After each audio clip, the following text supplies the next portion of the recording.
Srimati S.S. Patel Nutan Science Commerce College from Visnagar, Gujarat, India.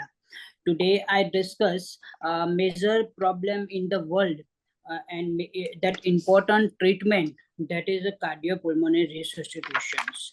We know and we will watch some person walk on the road, or some person can, on the public places, can died due to cardiac arrest or heart attack. Okay, so if they treated on inside of the inside of the hospital via equipment or medication, but if there is a cardiac arrest and heart attack is occur on the outside of hospital, so this treatment is very important, that this treatment is provide the basic life support of the person, and also called as a chain of the survival of the life.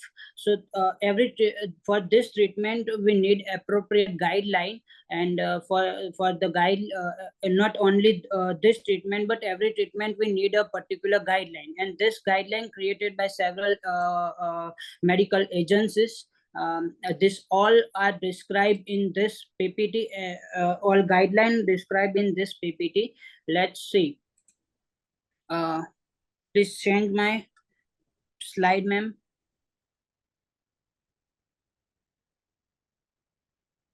Ma'am, okay. According to Heart Stroke Statistics, around in 2022, around 3,16,000 people died due to cardiac arrests, and during this time the CPR treatment is play important role. Our aim, the CPR treatment is aim to increasing return of spontaneous circulation, ROSC, after cardiac arrest. And this is also important before coming before going to hospital and before coming the ambulance. Please change my slide, ma'am, please. Okay, some people are confused between cardiac arrest and heart attack.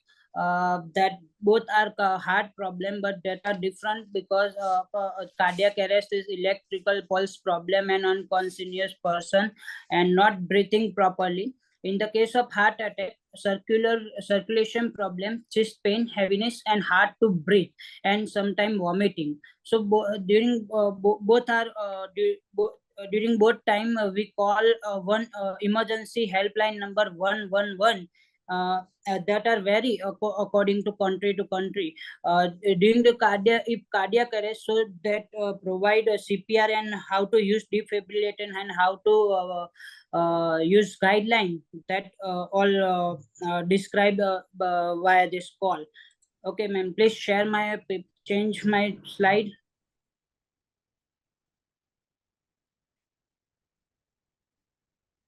Hello, ma'am, please change my slide. Okay. Actually, I already told that every treatment need a particular guideline, and CPR, for the CPR treatment, guideline created by the American Heart Association, as well and Lesion Commission of Resuscitation and European Research Council. And now another that is Australian and New Zealand Commission of Resuscitation, that create the guideline of the basic life support and advanced cardiovascular life support, ACLS. Okay, ma'am, please change my slide.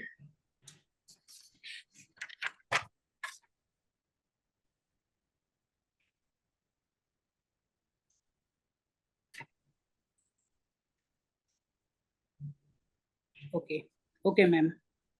Again, change. Okay, this peak are shown. There are two agencies: European Research Council, American Heart Association, and Lesion Committee of Lesion Committee, and another, that is Australian New Zealand Commission, that create the guideline for the resuscitation. Please change, ma'am. Okay, okay, one more. Okay, which 10 messages which focus on which is focused on the adult advanced cardiovascular life support, which is focused given by the American Heart Association. According to data, researcher change the guideline and improvement of the representation, and routinely administration of calcium for during the treatment of cardiac arrest or severe treatment, that is not recommended.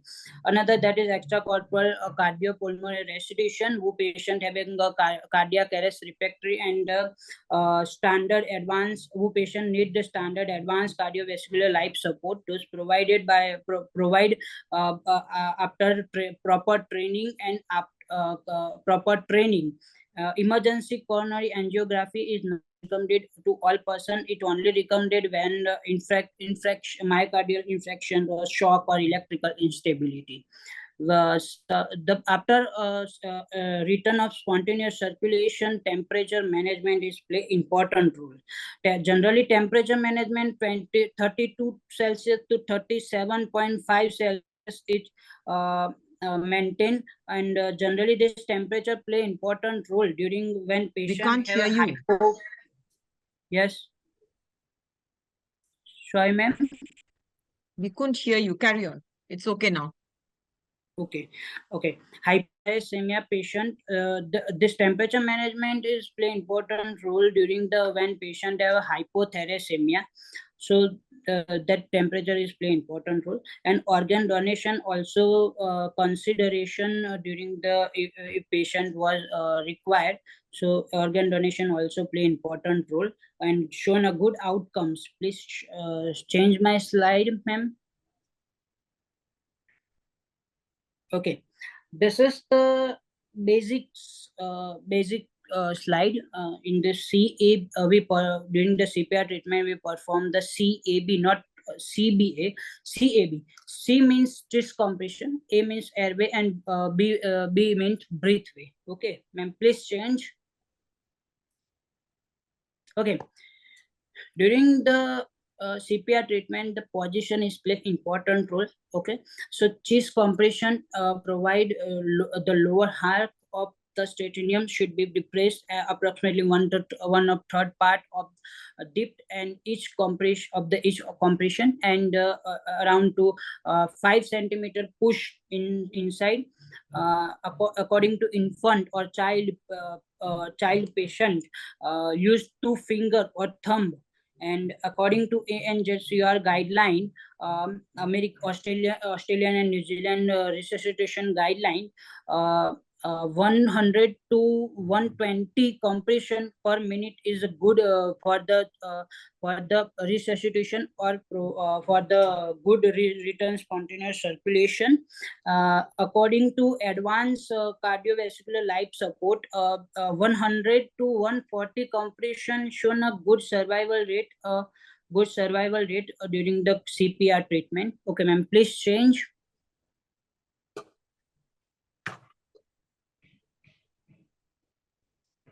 Please change my slide, ma'am.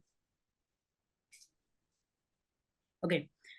Second one, C means chest compression, A means airway management. Okay, for the airway management, opens mouth slightly for the airway or oxygenation. One hand placed the forehead for the top of the head, and the other hand is provided to chin lip, which shown in this figure. If in the case of the ineffective cough, so we give the back blow in the case of child or in the case of the adult person. Okay, please change my slide, ma'am.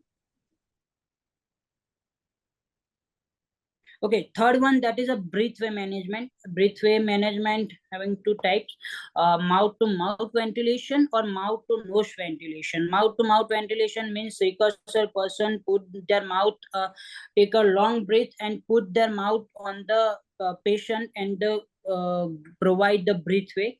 Another mouth to nose, mouth to nose breathway management. In precursor person open the mouth and given take a long breath and put their mouth on the nose of the patient and give the breathway management. Okay, ma'am, please change my slide.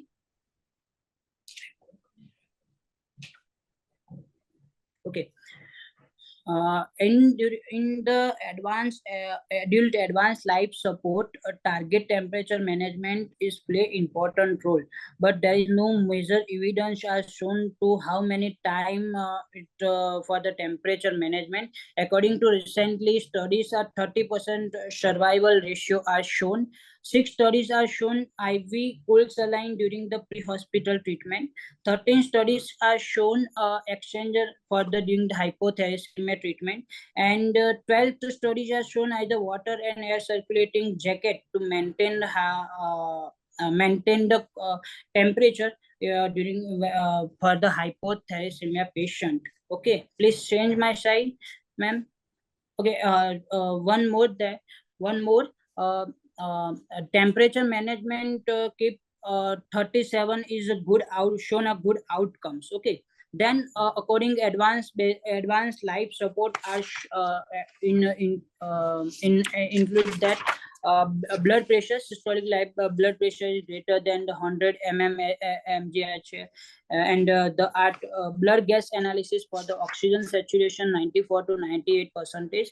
Specific carbon dioxide, it is a 35 to 40 mmHg. Blood glucose level should be 7 for the strict blood glucose it is 72 to 108, and moderate glucose level 108 to 144 microgram per liter. Okay, please change my slide. Okay, one more blood marker that is prefectable preferably for the 24 to 72 hours. Okay, in the ANJSC all in the advanced basic life support guideline, they include some devices such as a AED devices, artificial automated devices are provide the shock when the person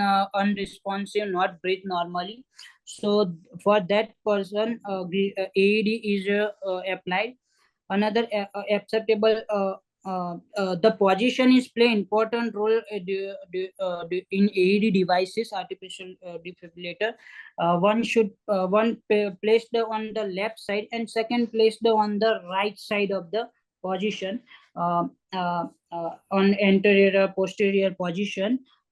Paid in the case of the child, play important role.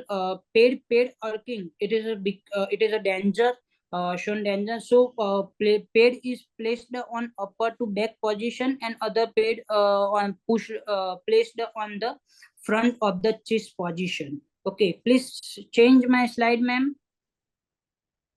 Okay, another that is ventricular fibrillation, that is a play important role.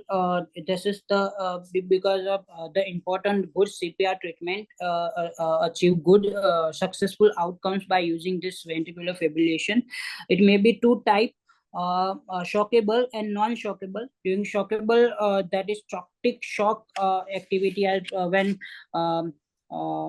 the person not properly, so that we provided by the shockable rhythm. This is the good as compared to non-shockable, because of that to detect accurately and provide give the normal rhythm to rhythm within the minutes. And another that is a non-shockable rhythm, while the asystole and pulseless activity are shown. So this was used. Okay, please change my slide, ma'am. Okay, for the breathway and airway management, another that is a laryngotomy, and in this we know that provide from voice box is removed, and from whole breathe for the breathing from the holes on the neck or stomach. For the breathway management, that play important role. If there is small or pull hole, so that is a trichotomy. Another that is a bag valve mask. that is play important role during the SARS, during the COVID-19, and when patient generate the a very harmful aerosols, so that time that bag mask valve that provide that is shown good outcomes. Please change my slide, ma'am. Okay, another that is energy level play important role according to ANJR's suggested guideline. The high energy should be high energy responsible for the good treatment. And there are two types, monophasic and biphasic. Monophasic defibrillator given the 200 joule during the first monophasic during the first defibrillation. Then second and subsequently second and third provide a 200 joule to 360 joule energy level. During the biphasic, provide 120 to 200 joule energy level. This biphasic is good as compared to monophasic, that reduced 81% of waveform from as compared to monophasic waveform. Okay, another that is many drugs are used for aminophylline and amitriptyline, calcium, magnesium, and another are important during the CPR treatment. Another that is intravenous drug administration play important role. This preferably to quickly and most achieved by the peripheral cannula and insert into larger peripheral vein. If there is no visible peripheral vein, so use the external jugular vein. Okay. And intravenous IO route, that is preferably when intravenous is not available. Please change my slide, ma'am. Okay. Endotracheal route play important role when IV route and IO route is not possible. Okay, so that time that play important role. Endotracheal admission is possible. Some medication are provided, such as a dilution for that. 3 to 10 times maybe increase the dose, and another that is 0.9% saline that is provided for the achieve better drug absorption, and some drug will provide by endotracheal route such as epinephrine and lignocaine and atropine, etc. Then now some drugs are also recommended by the ANJCUR guideline, Australian and New Zealand guideline, that are vasopressin and epinephrine. There are some studies are shown that after providing epinephrine or adrenaline drug, increasement of the rhythm. When adrenaline provide, so adrenaline provide after the when patient cannot properly rhythm or non-shockable rhythm are shown. So we provide adrenaline. Epinephrine is a 1 mg provide 1 mg. Please change my slide, ma'am. Dr. Okay. Dhruv, Yes, ma'am. please keep in mind your time. Okay, Okay. ma'am. All I need to all explain all guideline. Only two Okay. slides remains on Okay, good. another property. So Please I will go ahead. not explain it. Yeah, please Okay. go ahead. Yes. Anti-aromatic drug, that is for example aminodrine, that is important, effective for sodium, potassium, and calcium channel, as well as alpha, beta, and androgenic blocker properties are shown. And amodrine provide 30 mg. And additional dose are 150 mg will be considered. Another that is a calcium that mentioned. So calcium is essential for the nerve activities and muscles activities, for myocardial and contractility and peripheral resistance. Generally, this provided during the hyperkalemia and hypercalcinemia, overdoses of the calcium channel blocking drugs. Around doses is recommended with 10 ml, 10% of calcium chloride, and alternatively is 30 ml calcium gluconate. Please change my slide, ma'am. Okay, magnesium. Magnesium is essential for the membrane stability. Okay, and also some studies are shown that increasement of the ROSC returns of spontaneous circulation. Magnesium play important role. Generally, 5 millimole are recommended, and according to repeated dose, 20 millimole are recommended over the few years. Potassium also play important role for the electrolyte and essential for the membrane stability. Sodium bicarbonate as a buffer, right? So that to act as a alkali solution. Please change my slide, ma'am. Okay, sodium bicarbonate buffer that provided as a alkalizing solution or as a for the buffer as a buffer solution, generally that considered when hypercalcemia and treatment documented metabolic acidosis. The dose is generally 1 millimolar per kg, and give the over 2 to 3 minutes, then as a guided by arterial blood gases. Another some steroid are recommended to as some what discovered, but not evidence are shown to increase the survival rate and discharge from hospital.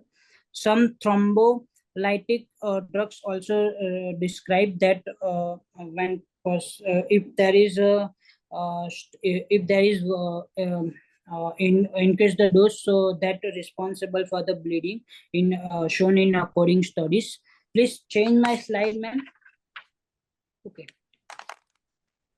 Okay, how to diseases reduce aspirin by providing aspirin and beta blocker, angiotensin convert enzyme, and providing the providing particular treatment by the CPR. Please change my slide, ma'am. Okay, change, ma'am.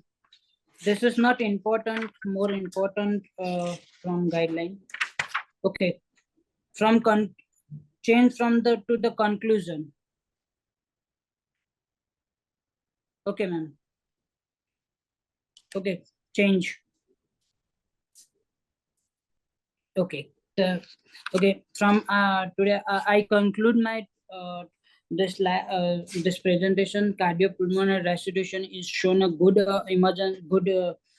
emergency treatment for the cardiac arrest patient, and this is important during when cardiac arrest occur outside of the hospital.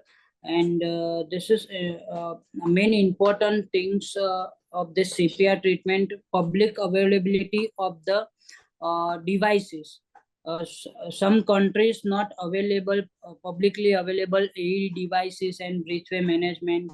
So the patient the death ratio of the due to cardiac arrest is more, and cardiac arrest is very much more. So this is a major things. Okay, ma'am, please change.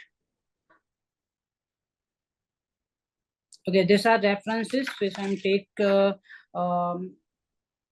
this all which I make this all PPT. Then please change.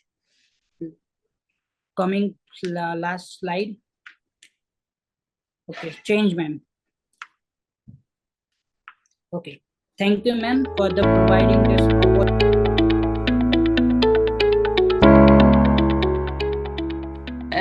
Good afternoon, everyone. It's a pleasure to be here today. I would like to share my research, how Portuguese nurses perceive clinical supervision and quality indicators in nursing care. Supervision aids personal, professional, and organizational development by enabling identification, planning, and implementation of continuous improvement actions in quality process. As a process of reflection on evidence-based practice centered on action and context, it promotes the development of skills, increases knowledge and teamwork to change the practice agreeing to the standards of quality and patient safety. According to the Protos theory, this can occur through the formative view, focus on skill development and personal satisfaction, through the normative view, where the focus is on preventing or reducing non-conformities based on predefined standards, and through to the restorative view with the focus on the behaviors for autonomy, reflection, and knowledge evolution. However, to legitimize the practice of clinical nursing supervision, it's important to know the organizational culture, as well the personal and professional characteristics of supervisor and supervisee in order to stimulate and deepen reflected practice based on evidence. Quality management in healthcare is based on perception of expected care, defining its success or failure. One of the tools applied in nursing is care audits by reference standards to prove observed practice and evaluate quality indicators. A private healthcare group in Portugal promotes a culture of quality by implementing quality audits of nursing care in medical and surgical service to assess sensitive care rates. The model for auditing quality of nursing practice is based on Portuguese Nurses Association Quality Standards for Nursing Care and ADAT's nursing care model to define opportunities for continuous improvement in nursing practice. The quality assessment model categorizes the quality of the care according to indicators and positive rates into desired quality, adequate quality, safe quality, minimal quality, and non-adequate quality, represented by percentual values. It uses an audit checklist to observe and analyze the records of the medical and surgical patient with hospitalization rate more to 24 hours. The audit checklist consists of 4 dimensions with a total 15 items. The dimensions are prevention of complication, comfort and well-being for self-care, functional rehabilitation, and organization of care. The dimensions focus on quality indicators and the items focus on positive rates. It's a process focused in continuous improvement of quality with the goal of excellence in nursing practice and knowledge of the context. The results are essential to identify needs, promote reflection, and plan to implement actions.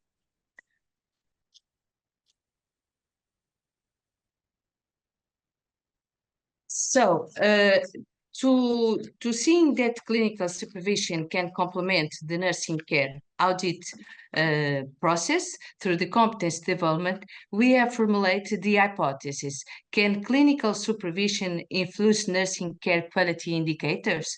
And the study aims to understand nurse perception of how clinical supervision can contribute to the improvement of nurse care quality indicators resulting for the care audit process. The research occurs between August and October 2019 in medical surgical inpatient service where audits are applied. It's an exploratory study with a qualitative approach with a sample with the 60 nurses who are part of the teams and organization management. The study involved conducting focus group to interpret nurse perception regarding clinical supervision and the audit of nursing care quality.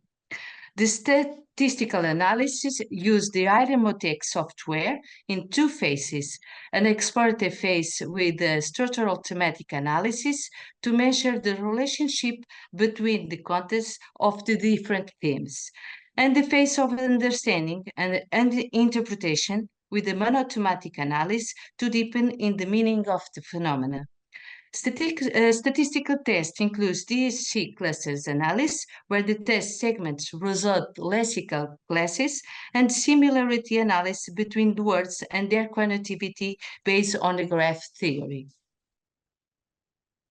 Regarding thematic analysis, it was found 84.5% of the analysis test reflect homogeneity in nurse perception regarding supervision and audit model. Through the clusters analysis, 3 moments are retained, resulting 5 classes. In the first moment, the corpus was divided into 2 subcorpora, separating class 1 from the rest of the textual material. In the second moment, 1 subcorpora, leading to division into the classes 2 and 5. In the third moment, the remaining subcorpora result a division into class 3 and class 4 in the relationship. When analyzed the 5 classes and lexical co-occurrence, they were renamed as follows. Class 1, overall care quality, is perceived as nursing care accord with standing predefined by the organization, ensuring the safety of the patient insert in the context. The Class 2 audit model, in practice, this is seen as a potent tool in identifying sensitive positive rates. It allows implementing actions to improve nursing care. The Class 3 supervisor profile, nurse identify as an ability to integrate and guide professional in an assertive, adequate, and competent manner. In the Class 4 supervisor process, this is seen as strategy for monitoring the daily practice that promotes moments of individual and team sharing. Finally, Class 5 peer supervision is identified as an engine for transmitting knowledge, learning, and sharing under reflection, which allows the development of skills integrated into the practice. The next step was to understand the meaning of the supervision's phenomena. In the monothematic approach, 80% of the test was retained, resulting 6 classes. The textual corpus was divided into 4 subcorpora, where the 1 subcorpora emerged class 1, articulate with the second subcorpora with the class 2 and 5 relate to each other. In the third subcorpora was the class 6, which associate with the fourth subcorpora with the class 3 and 4. This indicates that supervision process and supervisor profile are associated with the clinical supervision and integrate into the organization audit model and process. Regarding lexical co-occurrence, they were renamed as follows. Class 1, overall care quality, nurse defined is a providing care with the clinical safety in accordance with evidence-based practice with constant updating of professional skills. Class 2 audit process and Class 5 audit model, nurses report that the model is performed by peers and is oriented towards a desired quality culture, and the process is oriented towards results of care practice. Classes 3, supervised process, nurses define is a generator of personal and professional learning and a promoter of reflection and sharing on practice. For Class 4, supervised profile, the nurse mentioned that it should be recognized by the organization and they have a formal and informal view of the process to motivate support and share learning in the perspective of mutual profession consultation.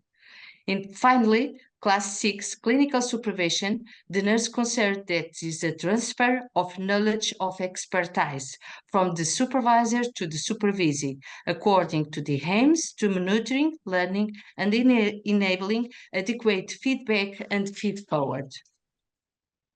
Regarding simultaneous analysis, it's lead to compute of the central nucleus represented by the words process, knowledge, and supervisor. The branching between the nucleus demonstrates strongly interconnected terms. In the process nucleus, the branch with the highest connectivity are audit, monitoring, feedback, and evaluation. In the knowledge nucleus, the branch with the highest connectivity are competence and nursing. In the supervision nucleus, the branch with the highest connectivity are teams, peers, and learning. Additionally, 2 subgraphs emerge with the terms implementation, guidance, and improvement. The results regarding nursing perception to importance of implementing nursing clinical supervision process in improving audit positive rates. The nursing study perceived nursing care quality as adhering constantly to predefined standards based on knowledge and technical competencies in line with patient and the family's expectation and needs. Regarding the current audit model and process, nurses consider them as a transversal contextualized instrument of nursing practice that identify weakness through the positive rates. This allows for development improvement actions. Simultaneously, nurses emphasize the importance of continuous normalization of nursing care practice, which directly impacts in patient safety. They say the clinical supervision and supervisor process as a function and competence developed by peers based on knowledge sharing. Concerning the clinical supervisor, nurses viewed as a professional recognized by peers and the organization with a concrete and systematic knowledge in clinical supervision and professional discipline. Finally, nurses identify the supervisor should promote a reflection among the peers for emotional management and self-awareness, self-criticism, and self-evolution competence. The application of the supervision model should not be generalized, but rather contextualized and adapt to the organization and the user's needs. However, the methodology could be replicated in other hospitals, units, or service with similar characteristics. So, clinical supervision promotes awareness for a change, guides and supports decision makes, enables feedback and feed forward, influences attitudes, behaviors, and experience with direct impact on care. It promotes competence development, improving outcomes, ensuring the best practice. It brings gains in the quality of care provided through development of the quality and safe clinical practice. It empowers supervisor, and organization. The study provides insight into nurse perception regarding the implementation of the peer supervision as a strategy to improve the established audit model outcomes. It was affirmed that peer clinical supervision directly and significantly influenced the competence at the personal and professional identity levels. This awareness for a change empowers the nurse in developing reflective practice for competency over the time. Furthermore, by developing a contextual model peer clinical supervision, it's possible to reflect on evidence-based practice, guide indicator monitoring, improvement actions according to the results, establish close feedback and feed forward, and induce a responsible decision make, crucial for professional and organizational development with a more competent teams, team spirit, and better team management. Finally, I would like to share a proposal that I believe in. Thank you so much.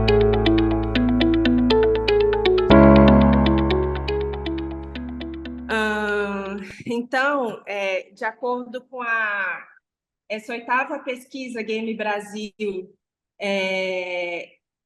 realizada em 2021, mais de 12 mil pessoas participaram, né? Foi um estudo transversal, e eles avaliaram, né, que o público gamer, né, que joga jogos online, a maioria desse público é de 20 a 24 anos, né?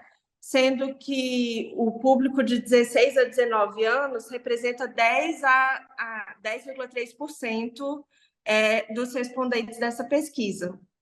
Um outro estudo analisou que durante o período da pandemia teve um aumento do tempo de tela entre os adolescentes de 12 a 18 anos de cerca de 52%.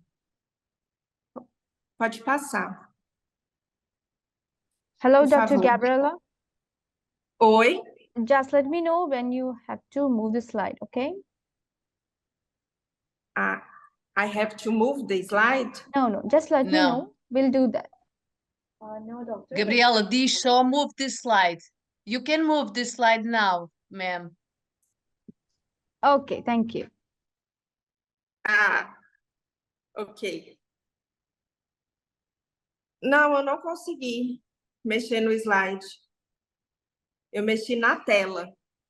Ah, pronto, ok. Não precisa, Gabriela, só precisas dizer quando acabares este slide, pedires à senhora para trocar o slide e ela troca.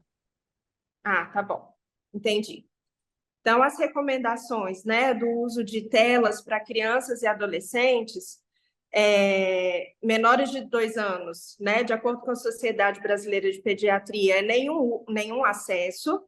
Entre 2 e 5 anos, pode ter no máximo 1 hora por dia sob supervisão. Crianças entre 6 e 10 anos, o máximo de 2 horas de uso de telas com supervisão, e entre 11 e 18 anos, de 2 a 3 horas também com supervisão.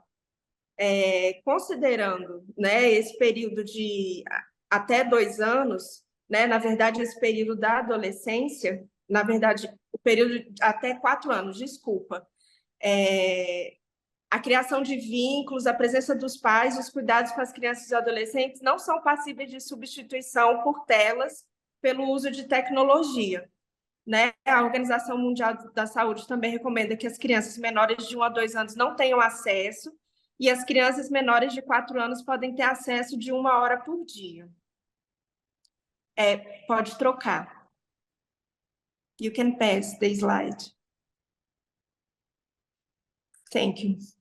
Os impactos na adolescência do uso de telas tem a ver com as seguintes doenças, né? Obesidade e outros problemas nutricionais, problemas de posturais e osteoarticulares, dores musculares, déficit de atenção e déficit audiovisual, depressão, enxaqueca, hiperatividade, aceleração da sexualidade, diminuição do rendimento escolar, prejuízos no sono, dessensibilização dos sentimentos e favorecimento a vícios, tabaco, álcool e drogas, isolamento social e familiar, descontrole emocional e atrasos cognitivos e de linguagem. Pode passar o slide, por favor.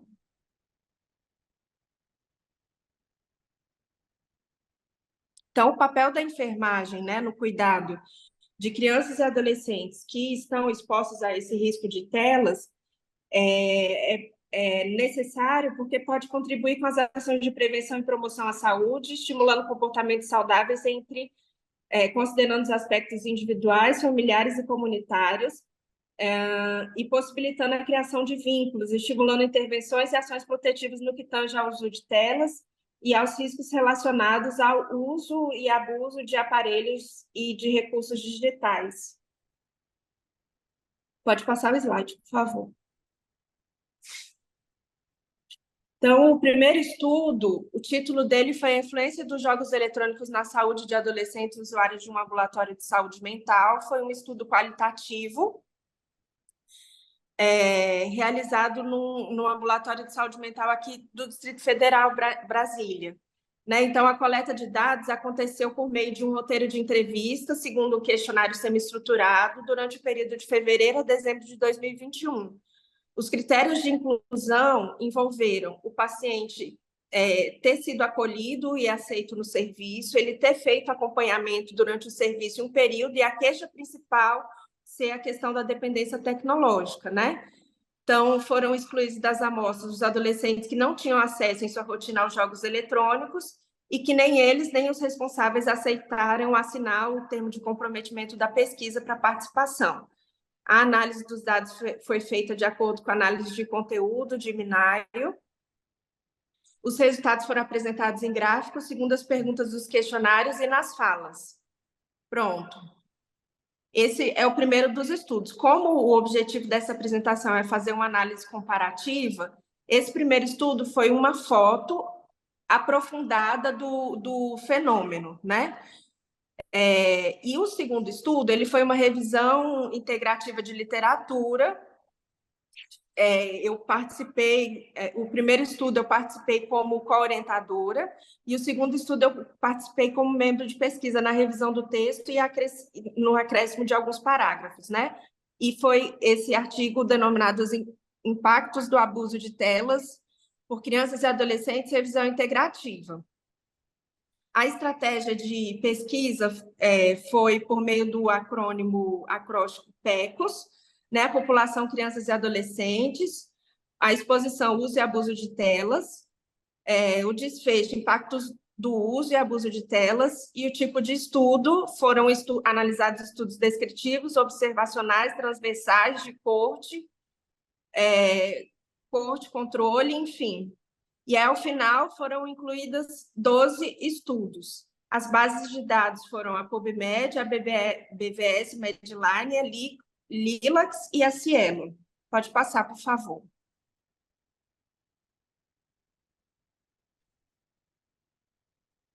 Então, o número de artigos selecionados inicialmente, né, nas 3 bases de pesquisa foram 284.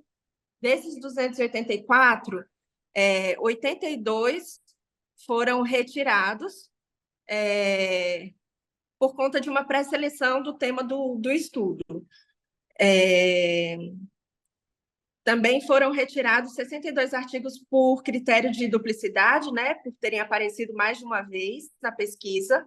E aí o número de artigos analisados após os critérios de inclusão e exclusão foram 22 artigos. E, por fim, foram, considerando os critérios de exclusão, foram selecionados 12 artigos. Pode passar, por favor, o slide. Então, os critérios de inclusão foram textos gratuitos e completos, publicados nos últimos 5 anos, disponíveis nos idiomas de inglês e português, sem restrição quanto ao nível de evidências. Os critérios de exclusão foram artigos em outros idiomas, também populações clínicas como pacientes oncológicos, crianças com transtorno de espectro autista, transtorno de déficit de atenção e hiperatividade, e outros transtornos diagnosticados ou qualquer artigo que não tivesse relação com o objetivo proposto da pesquisa. Para o processamento e análise dos artigos, foi utilizado o software Iramutec. Pode passar o slide, por favor.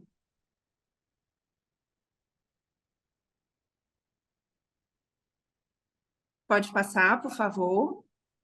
Então, com relação aos resultados, né, embora os resultados de um artigo, né, e as conclusões do artigo que é qualitativo não possam ser generalizáveis, é como se o artigo de revisão de integração de literatura complementasse o primeiro artigo, que foi o artigo qualitativo, que foi realizado com 4 famílias. Então, participaram 4 adolescentes e 4 responsáveis, sendo 3 meninos e 1 menina, e 3 responsáveis do sexo feminino e 1 do sexo masculino. A idade dos adolescentes que participaram foram 12, 15 e 16 anos, e a dos responsáveis que participaram foram 37, 38, 41 e 71 anos. A orientação sexual dos adolescentes, na maioria, eles eram heterossexuais, apenas 1 era bissexual, e com relação às responsáveis, eles se autodeclararam todos heterossexuais. Pode passar o slide, por favor.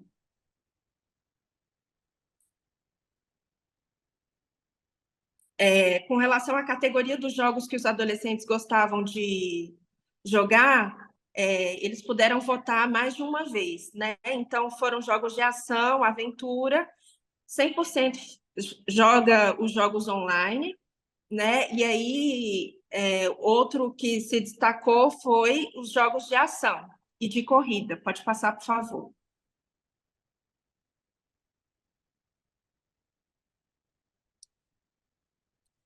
Com relação às regras impostas, né, para a utilização dos jogos eletrônicos pelos adolescentes, essa pergunta, os adolescentes responderam que 75% dos adolescentes responderam que não tem fiscalização em casa, e um deles respondeu que existe sim fiscalização. E os responsáveis, por outro lado, responderam, dois responderam que existem regras relacionadas, né? Existe fiscalização. Um respondeu que um não soube dizer e um disse que não tinha regra relacionada. Pode passar, por favor.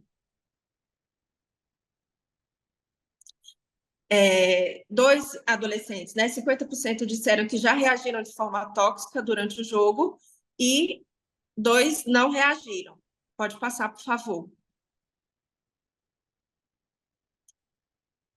O slide, pode passar. Isso. Aí eu optei por pegar 3 falas, né, de adolescentes sobre essa questão da reação tóxica de uso, durante o uso, né? E aí o adolescente um respondeu, não, falo que muita gente violenta faz atos violentos porque estava jogando um jogo que é violento. Eu não acredito nisso, porque pessoas que chegam a fazer atos violentos são raros os casos, né? E muitas vezes acontecem porque são pessoas que ficam isoladas na sociedade. Aí eles pegam, por exemplo, aí um joga tiro, ele fez isso porque jogava o jogo, sendo que era um caso específico fora da curvatura. Porque se fosse levar por esse pensamento de jogos que os jogos influenciam, teriam milhares de assassinos por aí, porque milhares de pessoas jogam a tiro. Pode passar, por favor. Pode passar o slide, por favor.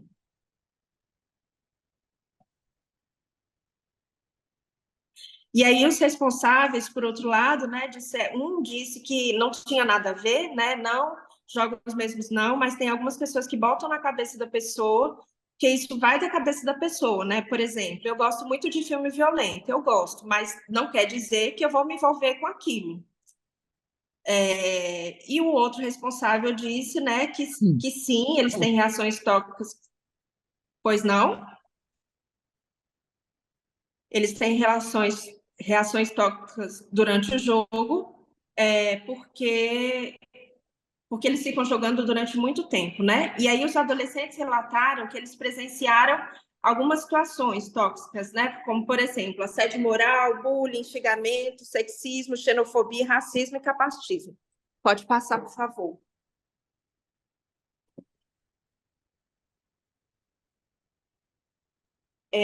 Com que frequência os jogos eletrônicos influenciam o rendimento escolar, né? De acordo com os responsáveis, 75% dos responsáveis disseram que influencia. E de acordo com os adolescentes, eles falaram que, às vezes, 75% às vezes influenciam.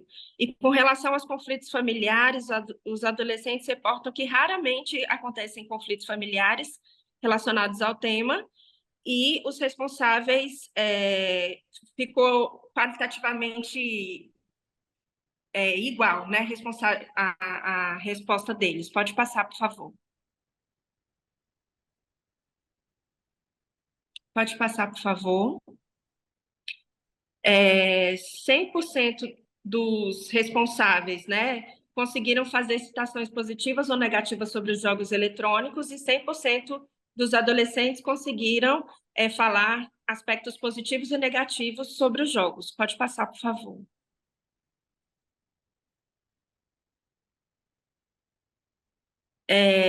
Então, um dos aspectos positivos colocados que os adolescentes colocaram sobre os jogos é que existe integração social e divertimento, né? Pode passar, por favor.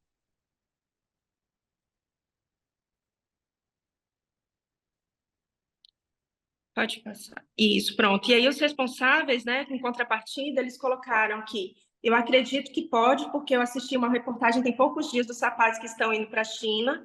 Então, o cara está arrebentando, está ganhando dinheiro, formando um grupo de jovens para jogos. Eu acho que todo jogo é bom para a cabeça, bom para a mente. Né? E aí a ancoragem disso é que alguns responsáveis associaram o uso de jogos com a inteligência, né? Em contrapartida, um outro responsável respondeu que para mim é só negativo, eu não entendo nada desse negócio. Pode passar, por favor.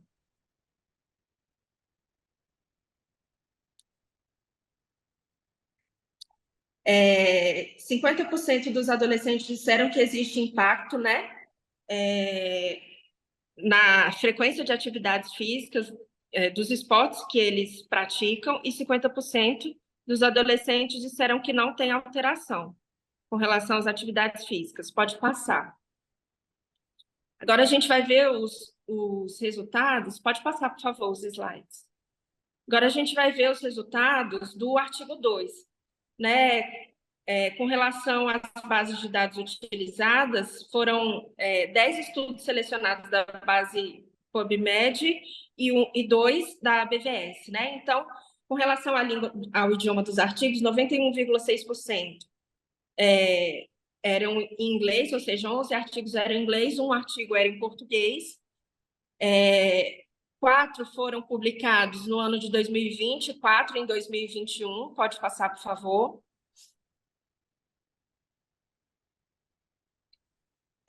Com relação aos países de publicação, 2 foram publicados no Reino Unido, 2 na Índia, e os demais teve uma distribuição qualitativa, equitativa, de acordo com os países mostrados no gráfico. E os tipos de estudo, em sua maioria, foram estudos do tipo transversais, mas também tiveram estudos do tipo corte, evento, quanti-qualitativo e longitudinal. Pode passar, por favor.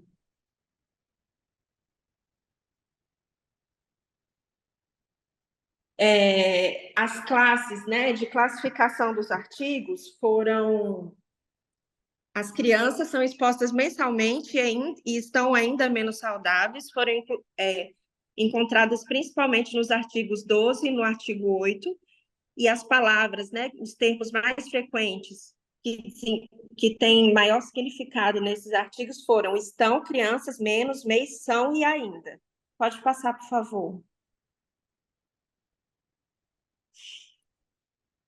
A segunda classe de palavras que foram mais comuns, predominantemente no artigo 9, mas também em outros 10 artigos, foram cercar, aumento, aumentar, pandemia, facilitar e relatar.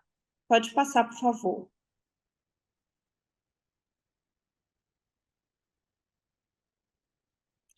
E a última classe, né, foi relacionado ao aumento do uso de telas na pandemia pelo público infanto-juvenil, né? Então, as palavras associadas que apareceram mais vezes foram sono, física, qualidade, noite, gasto, comportamento alimentar, atividade, associar e tempo, né? Então, no seguinte slide, é uma imagem gerada por... né, que apresenta a interface das palavras que se relacionam com base na similitude da ocorrência das palavras. Pode passar, por favor.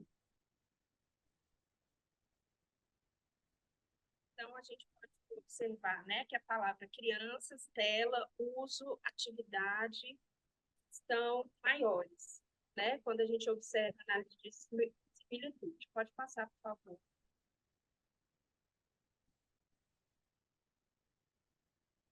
As palavras, né, de acordo com essa nuvem de palavras gerada pelo software, foram uso, telas, crianças, sono, atividade, aumento, associar. Pode passar, por favor.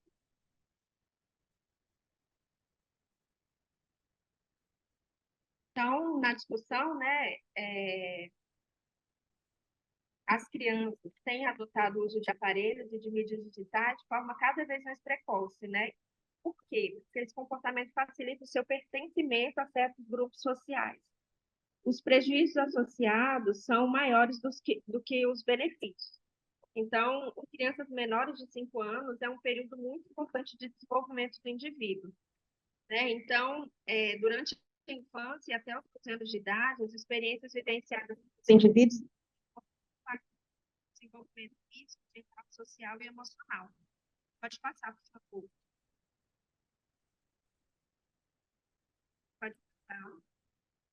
Então, para a Universidade de Harvard, né, esse estudo mostrou que existem impactos das funções executivas, né? E aqui a gente Hello, mostra um Dr. desenho. Gabriela. Oi, pois não? Your voice is not audible. Minha voz não está Yeah, disponível? now it's okay. Yeah. Yeah, it's okay now. Ok. Então, tem prejuízo nas funções executivas, né? E impede o desenvolvimento do sistema de controle nos primeiros anos de vida. Isso tem impacto, por exemplo, né? Na dificuldade do desenvolvimento do córtex pré-frontal, que é responsável pelo controle, né? Então, a gente observa essa deficiência do desenvolvimento do córtex pré-frontal em crianças que têm TDAH, por exemplo. Pode passar, por favor.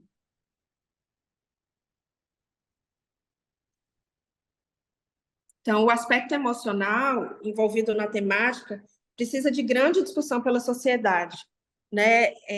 Considerando que situações de liberação de uso e de acesso facilitado ocorrem pela flexibilidade dos pais e cuidadores, com o objetivo de enfrentamento da frustração causada pelo comportamento dos filhos, ou pela imagem de que pais são considerados melhores se são permissivos, né? Então, a gente consegue observar que, de acordo com aquele gráfico lá das regras, é preciso que haja um consenso entre os responsáveis, a família, a sociedade, a escola, enfim, né?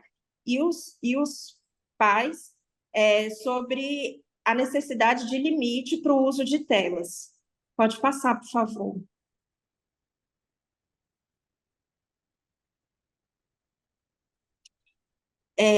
Nesse período da infância, as habilidades socioemocionais, é o período em que é desenvolvido, né? E então, é nessa fase da infância que as crianças têm curiosidade, que as crianças usam a imaginação, que elas desenvolvem capacidade de organização e são responsáveis pela própria aprendizagem, né? Como ter perseverança, autonomia, ser amável, cooperativa, ter tolerância, simpatia, altruísmo, desenvolver estabilidade emocional como autocontrole, calma e serenidade, né? Então, o uso de telas compromete o desenvolvimento da interação social, que é palco de construção das nossas habilidades, dessas habilidades, né? Desenvolvidas no convívio com as outras pessoas. Pode passar, por favor. E a outra questão que é muito importante, né, é que essas crianças tenham contato com a natureza.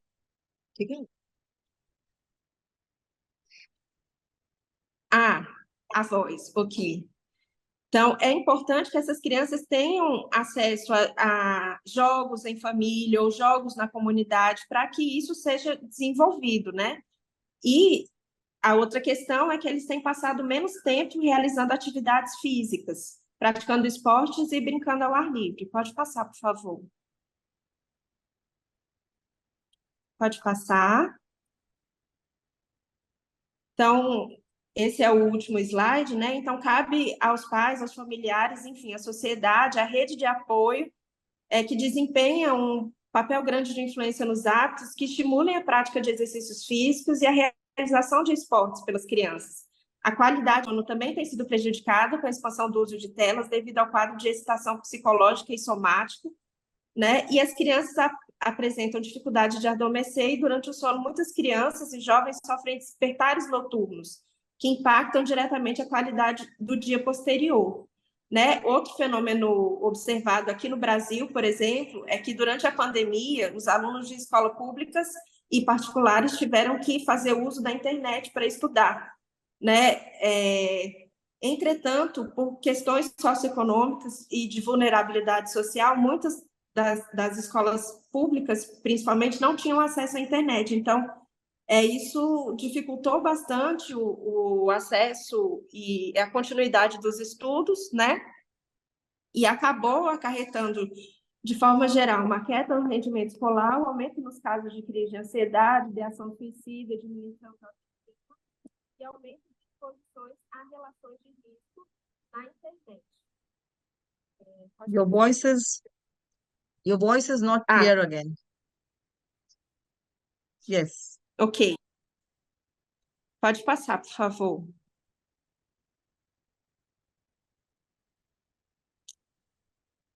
Então, nas considerações finais, né, considerando o segundo artigo, e como inspiração, né, o primeiro artigo também, o cuidado familiar e das instituições de saúde deve favorecer estratégias de saúde com abordagens focadas no público infanto-juvenil, abordando sua totalidade, promovendo a diminuição do sedentarismo, criando hábitos de vida saudáveis como incentivo a brincadeiras ao ar livre, leitura, meios de lazer em grupos sociais e na família, alimentação adequada e eficaz, debate sobre a importância do sono reparador, entre outros aspectos. E aí a gente pode ressaltar a importância do diálogo, né, para conhecer a opinião tanto das crianças, quanto dos adolescentes, quanto dos responsáveis, né, e isso é papel nosso como serviço de saúde, como profissionais de saúde, para ampliar a rede de apoio das crianças e dos adolescentes. Pode passar, muito obrigada.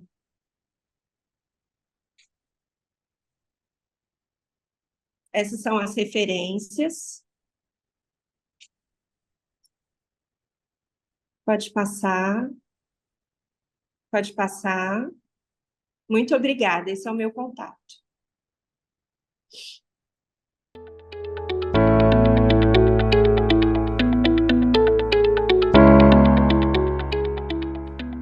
I am an anesthesiologist and also an ambientalist. I work in a very huge hospital.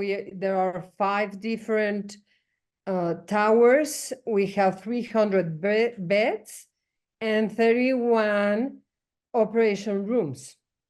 And I live in one of the biggest city of the world. So I say that if we can, what we are going to talk about today, then everybody can at your own places.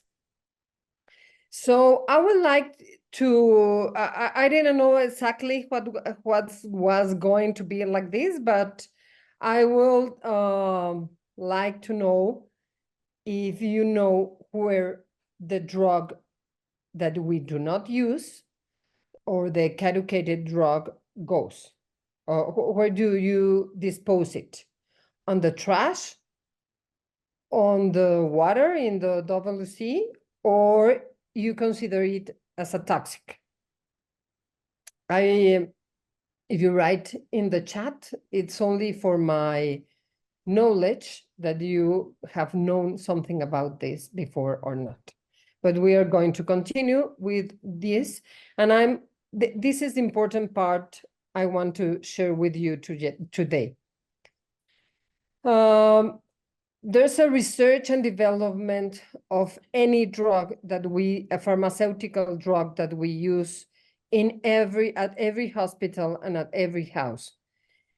It goes to a production, so it's an industry, and then goes to packing and to the pharmaceuticals to be sold. Then people all over the world, it doesn't matter if they live on a house, in the field, or in a big city or a small city, when you take the drug, then it will go through a metabolism, and so you will pee and poo the part of the drug. If you are in a country that has water plant treatment, then it will not be so, it will be a little less worse. I don't know how you can imagine this thing. If not, it's going to be going to the soil and to the water. And at the hospital, we also use lots of pharmaceutical drugs that we also throw them indirectly to the drainage. But humans are not the only ones that consume pharmaceutical drugs. All farms has for production of food and animal farms, they use pharmaceutical drugs. Also, all our pets, cats, dogs, and if you have any other, you take them to the veterinarian, so they use drugs. And aquaculture also does this. With this, every single water of our world is contaminated with drug, because you are going to pee and you are going to poo. And that's the importance of having these waste plant treatments and also to dispose correctly the drugs that you don't use or that are caducate.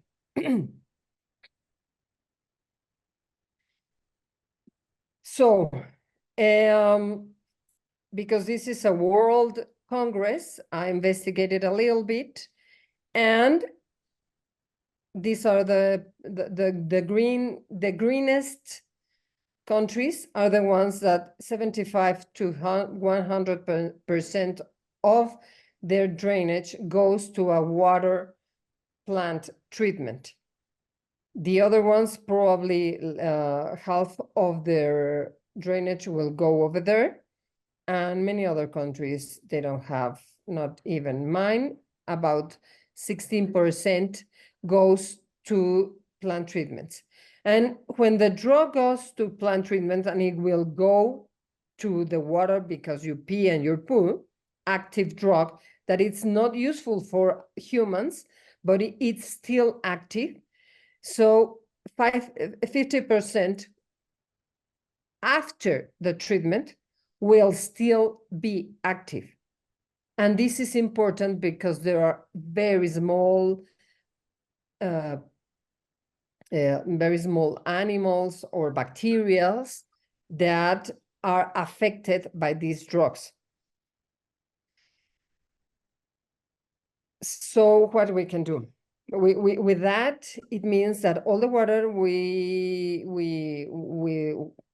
use for farming and for producing our food is contaminated with a little bit of this active drug.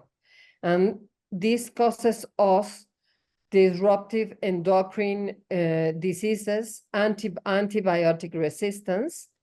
And there are plenty of studies all over the world of how much of this drug of these kind of drugs, particular drugs, are in each environment. There's a book I really recommend you to take a look. This is, for many of us, this is a must in every university of health providers. We must know the life cycle in the environment, because other forms of living forms are dying because our drugs all over the water.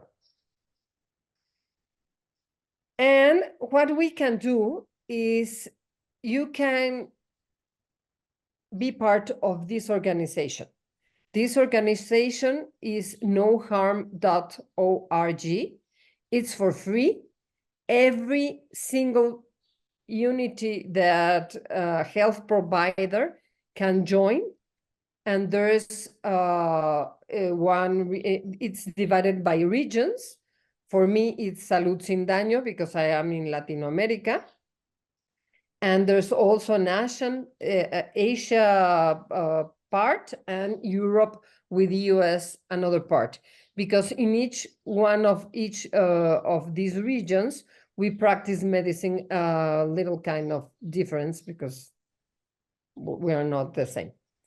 I want you to get knowledge that the first industry that pollutes the world the most is all that comes from petroleum.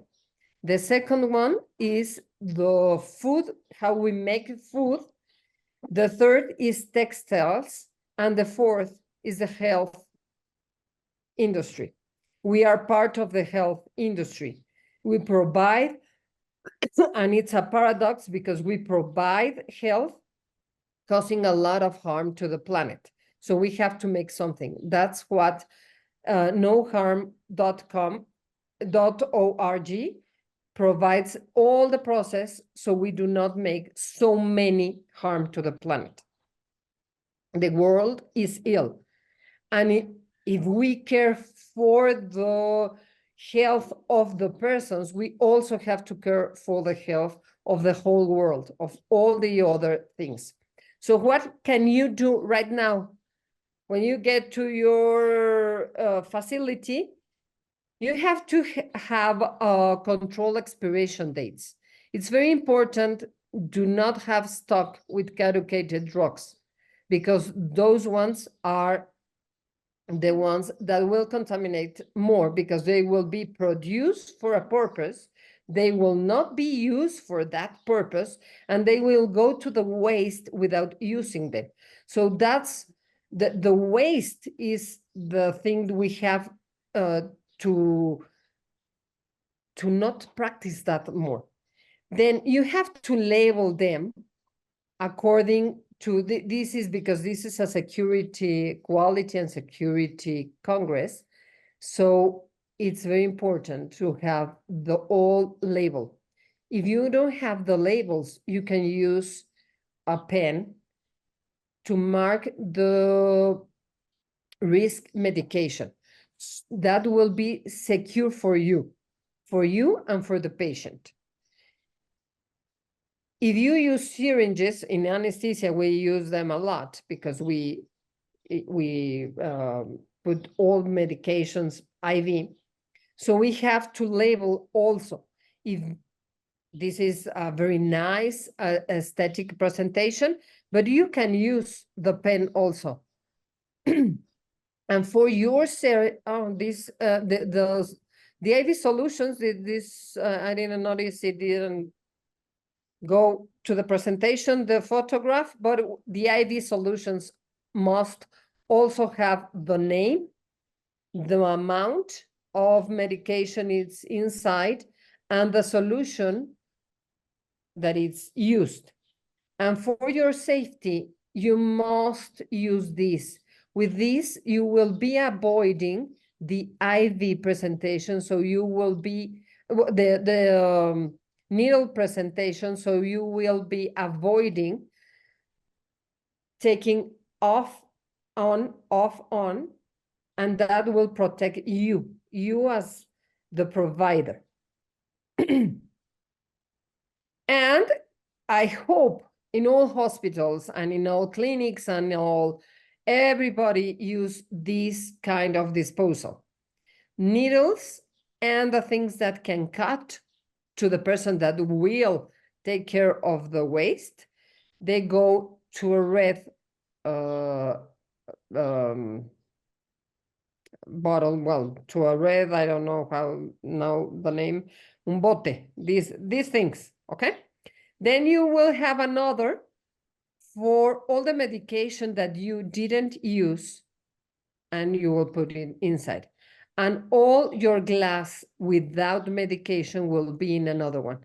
This will be the correct way of separating in all the hospital and at the OR all the urban solids. At the hospital, at the OR, we created this little gadget so you can put every liquid that is in the syringes, you can drop it here and it will be contained and it will be correct disposed.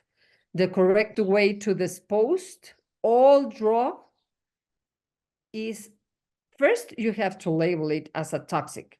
Although at your country is not law, you must do this for the benefit of all the world. And the correct, and I put it like this, is to incinerate. Here in Mexico, we incinerate with the cement plants because they need a lot of combustion. So they use all drugs that are the wasted drugs, the toxic components, they go through here. It's not a very nice way of doing this because this also pollutes a lot the air, but it's less, or is a less worst. It's like a joke. It cannot be less worse, but something like that. And you have to do it in a teamwork. First, generate conversations. Talk about it. Talk about it in every reunion, at the coffee, where you take the food, where you change. talk about it. Talk where the waste drugs go at your facility, and it's a work nurses, doctors, the ones that buy, the administrators, and also the patient. The patient also needs to be educated where to put the waste drugs. And it's not at the WC, it's not at the trash. It's in a special container that has to be somewhere. Here in Mexico, we have special points in different parts of the cities, and you can go and dispose your caducated medications over there. And at the hospital, well, what I have showed you. Thank you.